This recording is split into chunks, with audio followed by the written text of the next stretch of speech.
दोस्तों नमस्कार, मैं जगन्नाथ गौतम सियासत हिंदुस्तान यूट्यूब चैनल पर आपका स्वागत है। दोस्तों,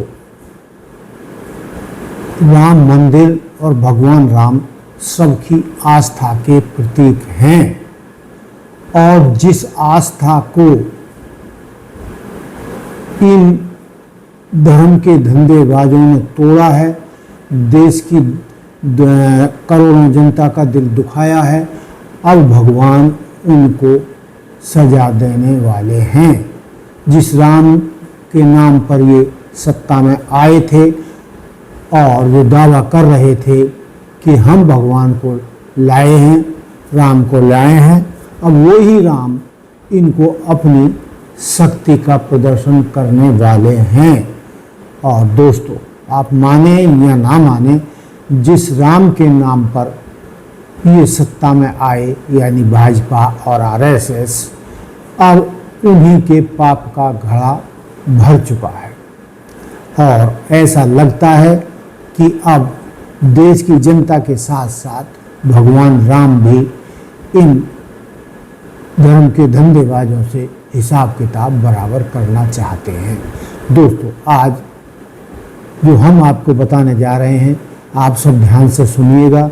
हम शुरू से लेकर आखिर तक राम मंदिर में क्या हुआ, कैसे हुआ, कितना चंदा आया, कैसे आया, उस सब पर रोशनी डालने वाले हैं और उसके बाद आप खुद अंदाज लगा सकते हैं कि इस देश में भगवान राम की आस्था के खिलाफ कैसा घपला किया गया है।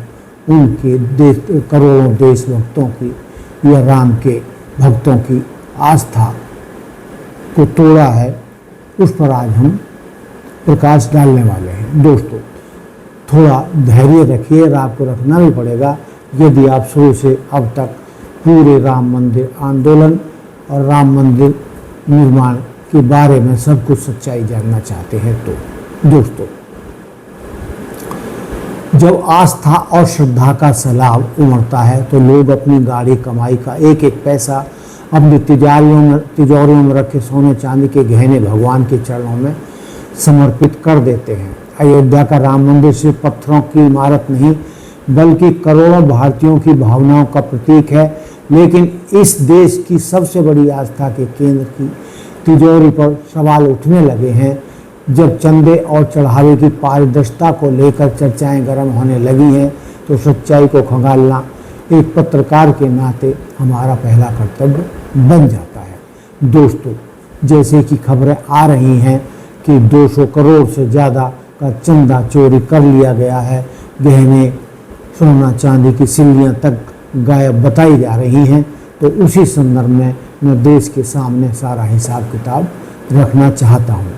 दोस्तों, आज हम इतिहास की तारीखों से लेकर वर्तमान के ऑडिट खातों तक की परतें खोलेंगे जो राम मंदिर के चंदे, सोने चांदी की सिल्लियाँ, बिना रसीद के कथित चढ़ावे और हेरा फेरी के आरोपों का पूरा सच आपके सामने रखेंगे। दोस्तों, पेश है हमारी ये विशेष और बेहद खोजी रिपोर्ट, राम मंदिर की तिजोरी का तारीखों और करोड़ों के चढ़ावे और सोने चांदी का पूरा सच। दोस्तों, ऐतिहासिक आंदोलन।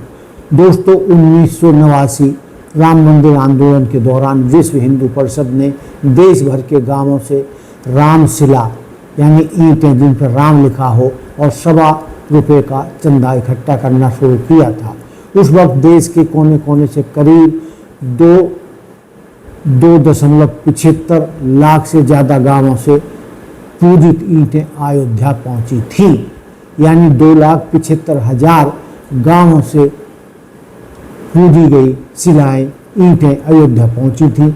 आधिकारिक और आधुनिक संग्रह 2021 सुप्रीम कोर्ट के फैसले के बाद जब केंद्र सरकार ने श्री राम मंदिर जन्मभूमि तीर्थ क्षेत्र ट्रस्ट का गठन किया, तब 15 जनवरी 2021 से 27 फरवरी 2021 के बीच देश का सबसे बड़ा निधि समर्पण अभियान चलाया गया। इस 44 दिनों के अभियान में देश के करीब 10 करोड़ परिवारों तक पहुंचकर आरएसएस और विश्व हिंदू परिषद और भाजपा के लोगों ने 10 करोड़ परिवार तक पहुंचकर आधिकारिक रूप से चंदा इकट्ठा किया था। दोस्तों, आधिकारिक आंकड़ा ट्रस्ट के महासचिव चंपत राय और ऑडिट रिपोर्ट के अनुसार शुरुआत में 1100 करोड़ रुपए का लक्ष्य रखा गया था, लेकिन देश की जनता ने दिल खोलकर दान दिया। मंदिर के गर्भगृह के निर्माण और प्राण प्रतिष्ठा तक ट्रस्ट के खातों में 3200 करोड़ से लेकर 3500 करोड़ तक की भारी भरकम राशि और फिक्स डिपॉजिट और चालू खातों में जमा हो चुकी थी। दोस्तों, प्राण प्रतिष्ठा से लेकर अब तक कितना चढ़ावा आया? दोस्तों, 22 जनवरी 2024 को हुई प्राण प्रतिष्ठा के बाद से अयोध्या में भक्तों का ऐसा सैलाब उमड़ा कि दान के सारे रिकॉर्ड टूट गए। मंदिर के काउंटरों, दान पात्रों, ऑनलाइन माध्यमों से आने वाले चढ़ावे की स्थिति ये है। शुरुआती महीनों का तूफान। प्राण प्रतिष्ठा के ठीक बाद शुरुआती कुछ महीनों में रोजाना औसतन 50 लाख से 1 करोड़ रुपए का चढ़ावा आ रहा था। केवल शुरुआती 1-2 महीनों में ही 100 करोड़ से ज़्यादा का कैश और ऑनलाइन दान दर्ज किया गया। अब तक की कुल राशि प्राण प्रतिष्ठा से लेकर अब तक 2026 के मध्य तक रामलला के दरबार में 400 करोड़ से 500 करोड़ से ज़्यादा का अतिरिक्त चढ़ावा और दान आ चुका है। आज की तारीख में ट्रस्ट की कुल संपत्ति, पुरानी एफडी और नया चढ़ावा मिलाकर 4000 करोड़ के आंकड़े को पार कर चुकी है। दोस्तों, एक नंबर में कितना सोना, चांदी, गहने और सिल्लियां आई? दोस्तों, सोना यानी गोल्ड, आधिकारिक रिकॉर्ड के अनुसार देश विदेश के भक्तों, राजा महाराजाओं के वंशजों और ट्रस्टियों के माध्यम से 110 किलो से लेकर 150 किलो से ज़्यादा शुद्ध सोना और सोने के आभूषण दान में आए। इसी सोने का उपयोग मंदिर के मुख्य द्वारों, दरवाजों, गर्भगृह के मर्दनों और रामलला के भव्य मुकुट व आभूषणों को मढ़ने में किया गया। दोस्तों, चांदी की आवक इतनी ज़्यादा थी कि ट्रस्ट को पैर रखने की जगह कम पड़ गई। आधिकारिक तौर पर 4000 किलो यानी 4 टन से लेकर 5000 किलो से ज़्यादा चांदी की सिल्लियाँ, ईंट और बर्तन दान में मिले। स्थिति यह हो गई थी कि ट्रस्ट को भक्तों से अपील करनी पड़ी कि अब चांदी लाना बंद करें, क्योंकि उसे सुरक्षित रखने के लिए बैंक लाकर भी छोटे पड़ रहे हैं। दोस्तों, अब आते हैं उस सबसे बड़े और विवादित सवाल पर जिसकी गूंज देश की गलियारों में सुनाई दे रही है। बिना पर्ची यानी बिना रसीद के मिले दान का अनुमान कितना रहा होगा? दोस्तों, जब लाखों की भीड़ उमड़ती है तो कई बार काउंटर के बाहर या सीधे पेटी में लोग गुप्त दान कर जाते हैं। चर्चाएं और आरोप हैं कि शुरुआती अव्यवस्था के दौरान करोड़ों रुपए का कैश और भारी मात्रा में सोने चांदी के गहने, सिक्के बिना किसी रसीद या आधिकारिक एंट्री के भी मंदिर परिसर में पहुंचे। जानकारों का अंदेशा है कि इस तरीके के अघोषित गुप्त दान की वैल्यू भी करोड़ों रुपयों में हो सकती है, जिसका कोई पक्का लिखित डिजिटल रिकॉर्ड मौजूद नहीं है। इसी लूप होल का फायदा उठाकर लोग पारदर्शिता पर सवाल उठा रहे हैं। दोस्तों, चोरी, हेरा फेरी और फर्जीवाड़े के संगीन आरोप, सच क्या है? दोस्तों, चेक बाउंस और क्लोन चेक का मामला। निधि समर्पण अभियान के दौरान एक बड़ी गड़बड़ी सामने आई कि जब करीब 22 करोड़ के चंदे के चेक बाउंस हो गए। इसके अलावा जालसाजों के ट्रस्ट के फर्जी क्लोन चेक बनाकर खातों से करीब 6 लाख रुपए उड़ा लिए थे, जिसके बाद में पुलिस ने गिरफ्तारियां भी की। कैश गायब होने के आरोप। समय समय पर मंदिर के काउंटर से कैश गायब होने या दान पेटी से हेरा फेरी की छुटपुट शिकायतें लगातार आ रही थी, लेकिन जो अभी हाल में तो 200 करोड़ से ज़्यादा के हेरा फेरी का मामला सामने आया है, जिन पर FIR भी लिखी गई है और जो लोग जिम्मेदार हैं उनकी धरपकड़ भी की जा रही है। दोस्तों, यही नहीं, जमीन खरीद और बिलों के फर्जीवाड़े का सियासी भूचाल। सबसे बड़ा आरोप विपक्ष ने लगाया कि जो जमीनें कोडियों के दाम खरीदी गई, उन्हें कुछ ही मिनटों बाद ट्रस्ट को करोड़ों रुपए में बेच दिया गया। वहीं यह आरोप भी लग रहा है कि निर्माण सामग्री के बिलों को कई गुना बढ़ाकर 10 का माल 200 में दिखाया गया। और अगर इन आरोपों में सच्चाई है तो इससे ज़्यादा भगवान राम के प्रति दुष्टता कोई और हो नहीं सकती। और अगर ऐसा हुआ है, जो दिख रहा है, तो देश के राम भक्तों के पीठ में छुरा घोंपने जैसा है। दोस्तों,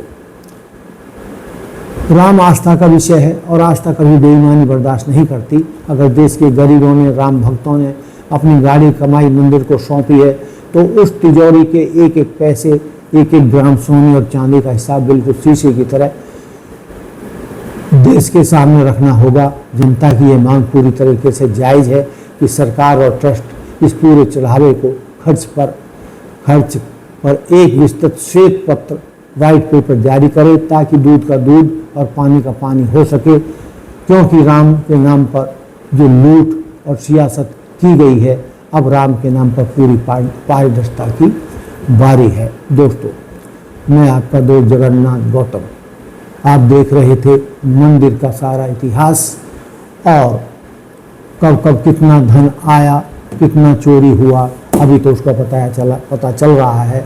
200 करोड़ तो कैश चोरी हुआ है और इसके अलावा सोना चांदी के गहने और सिल्लियाँ तक के गायब होने की बातें सामने आ रही हैं। लेकिन दोस्तों, इतना तय है कि जिस तरीके से इन धर्म के धंधेबाजों ने देश की राम भक्तों की पीठ में छुरा घोंपा है और ये धंधेबाज मंदिर के मालिक बन बैठे, जबकि जो हमारे बड़े बड़े संत महात्मा हैं, महापीठ हैं या चारों पीठों के शंकराचार्य हैं, उनके द्वारा मंदिर की देखभाल और उनको ट्रस्ट में रखा जाना चाहिए था। लेकिन दोस्तों, राम मंदिर को इन्होंने राजनीति का अखाड़ा बना दिया। जिस तरीके से आम जीवन में राजनीतिक सरकारी धन की या देश के धन की लूटपाट करते हैं, उसी तर्ज पर इन्होंने राम मंदिर को लूटने का काम किया है।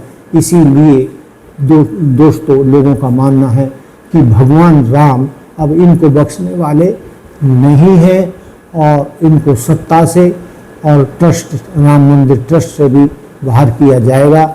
और आने वाले वक्त में जो ये धर्म का काम है, संतों के सुपुर्द किया जाएगा और किया भी जाना चाहिए। तो दोस्तों, आप लोगों का क्या कहना है कि जिन लोगों ने धर्म की आड़ में राम के नाम पर लूट मचाई है, क्या उनको सजा मिलनी चाहिए या नहीं? और ऐसे भ्रष्ट लोगों को सत्ता से बाहर होना चाहिए कि नहीं? और आप लोग क्या सोचते हैं कि इनके साथ क्या सलूक किया जाए? आप हमें कमेंट्स करके बता सकते हैं। तो दोस्तों, ये था मेरा आज का मुद्दा कि राम मंदिर के निर्माण की शुरुआत से लेकर आज तक जो घपले हुए हैं, उन पर हमने प्रकाश डालने का प्रयास किया है। आप सबको ये सब कैसा लगा, आप हमें कमेंट्स करके बता सकते हैं। इसी के साथ जय हिंद, जय भारत, जय श्री राम। धन्यवाद।